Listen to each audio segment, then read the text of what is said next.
আজকে কিন্তু কথা বলি আপনাদেরকে, একটু শোনেন, কথাগুলো একটু হিসাব মিলিয়ে দেখেন।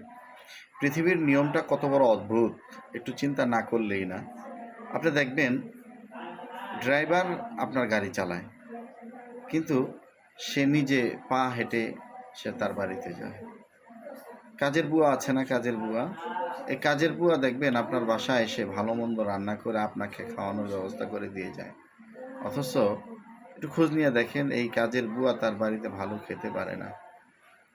কন্ট্রাক্টর, তারপরে রাজমিস্ত্রি আপনার বিল্ডিং করে দেয়, অথচ তার ঘরটা খোঁজ নিয়ে দেখেন ভাঙ্গা। পৃথিবীর কোনো কোনো মানুষ খাবার খায় কিন্তু হজম হয় না।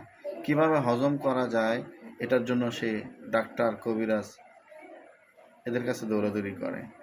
আবার কিছু কিছু মানুষ তারা যে খাবে, কোত্থেকে খাবে,